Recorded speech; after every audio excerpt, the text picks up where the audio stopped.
Hi everyone, welcome to my channel. இன்றைக்கு நாங்கள் வீடியோவில் டேஸ்டான உருளைக்கிழங்கு ஃப்ரை செய்ய போகிறோம்.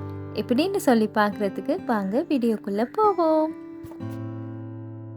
உருளைக்கிழங்கு ஃப்ரை செய்கிறதுக்கு நான் இன்றைக்கி 4 உருளைக்கிழங்கு எடுத்து தோல் சீவி கழுவிட்டு எடுத்திருக்கிறேன். உருளைக்கிழங்கு இந்த வீடியோவில் காட்டுற மாதிரி 2ஆக வெட்டிட்டு மற்றதையும் இதே வீடியோவில் காட்டுற மாதிரி சின்ன சின்ன பீஸாக வெட்டி எடுத்துக்கோங்க. இந்த ரெசிப்பியை நீங்கள் செய்கிறேன்னா கொஞ்சம் கூடையாகவே செஞ்சு குறையலும். ஏன்டா இந்த கறி நாராது, ஒரு 2-3 நாளைக்கு வரைக்கும் வெளியே வச்சு குறையலும். ஃப்ரிட்ஜிலையும் ஒரு 3 கிழமை வரைக்கும் நீங்கள் இதை ஸ்டோர் பண்ணலும். அதனால நிறையவே செஞ்சுக்கோங்க. இந்த மாதிரி அளவில் எல்லா உருளைக்கிழங்கையும் வெட்டினதுக்கு பிறகு நான் இதில் கொஞ்சமாக மஞ்சள் தூளும் உப்பும் சேர்த்திருக்கிறேன். மஞ்சள் தூள் சேர்த்து உருளைக்கிழங்கை பொரிச்சதுக்கு பிறகும் கிழங்குக்கு நல்ல ஒரு கலர் கிடைக்கும். இதை நல்லாவே மிக்ஸ் பண்ணிக்கோங்க. இதை மிக்ஸ் பண்ணினதுக்கு பிறகு உடனே பொரிக்க வேணும், இல்லாட்டி இதிலேருந்து தண்ணி வெளியாகும். அடுப்பில் ஒரு சட்டி வச்சு அதில் எண்ணெய் ஊற்றிக்கோங்க. எண்ணெய் சூடாவினதுக்கு பிறகு உருளைக்கிழங்கு எல்லாத்தையுமே போட்டு பொரித்து எடுத்துக்கோங்க. இதே ரெசிப்பியை நீங்கள் உருளைக்கிழங்கு அவிச்சிட்டும் செய்யலும், ஆனால் பொரிச்சிட்டு செய்யக்கொள்ள தான் அதோட டேஸ்ட் மிச்சமே நல்லா இருக்கும். அதே மாதிரி தான் பொரிச்சிட்டு செய்யக்கொள்ள எங்களுக்கு இதை ஃப்ரிட்ஜிலையும் வச்சு ஸ்டோர் பண்ணிக்கிறோம் மேலும். அதனால் இதே மாதிரி செஞ்சுக்கோங்க. உருளைக்கிழங்கு வெந்து இந்த மாதிரி கலர் வர காட்டிக்கும் எல்லாத்தையுமே பொரித்து எடுத்துக்கோங்க. அடுத்து நான் இதே எண்ணெயில் 4-5 வெள்ளைப்பூடு பல் எடுத்து அதை இது மாதிரி சின்னதாக ஸ்லைஸ் பண்ணி வச்சிருக்கிறேன். அதையும் பொரிச்சுக்கோங்க. கரிஞ்சிடக்கூட, ஆனால் நல்லா பொரிய வேணும், அப்போ தான் கறி நாராமல் இருக்கும். இந்த மாதிரி அளவில் நல்லாவே பொரிச்சு எடுத்துக்கோங்க. அடுத்து ஒரு பெரிய வெங்காயத்தொண்டையும் ஸ்லைஸ் பண்ணி எடுத்திருக்கிறேன். இதையும் பொரிச்சு எடுத்துக்கோங்க.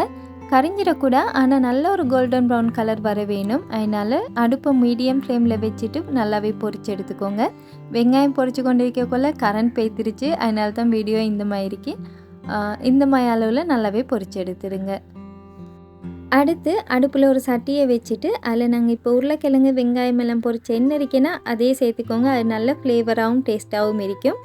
இப்போ இல்லை நான் சின்ன 2 துண்டு பட்டை 2 ஏலக்காய் சேர்த்திருக்கிறேன். இதோடவே ரம்பை கருவேப்புல்லை 4-5 பச்சை கொச்சிக்காவை 2ஆக வெட்டிட்டு சேர்த்திருக்கிறேன். இது எல்லாத்தையுமே சேர்த்து நல்லாவே வதக்கிக்கோங்க. எல்லா சாமானுமே எண்ணெயில் நல்லாவே வதங்க வேணும். இந்த மாதிரி வதக்கினதுக்கு பிறகு நான் இதில் கொஞ்சமாக மாசித்தூள் சேர்த்திருக்கிறேன். மாசித்தூளுக்கு பதிலாக நீங்கள் நெத்திலி கருவாடு இருக்கேன்னா அது கூட சேர்த்து குறையிலும், உங்களோட விருப்பம் தான். இல்லை ஒன்றுமே சேர்க்க வேணாட்டி ஸ்கிப் பண்ணிடுங்க. ஆனால் ஏதாவது ஒன்று சேர்க்கக்குள்ள கறி இன்னமுமே நல்ல டேஸ்ட்டாக இருக்கும். இப்போ இதையும் சேர்த்து எல்லாத்தையும் நல்லா வதக்கினதுக்கு பிறகு நான் இதில் 1.5 டீஸ்பூன் அளவுக்கு கட்டர்த்தூள் சேர்த்திருக்கிறேன். உங்களோட உரப்புக்கு ஏற்ற மாதிரி சேர்த்துக்கோங்க. இதோடவே கொஞ்சமாக உப்பு. இன்னொரு ஸ்பெஷலான விஷயம், 1 டீஸ்பூன் அளவுக்கு சீனி சேர்த்து பாருங்கள். டேஸ்ட் அவ்வளோ நல்லா இருக்கும்.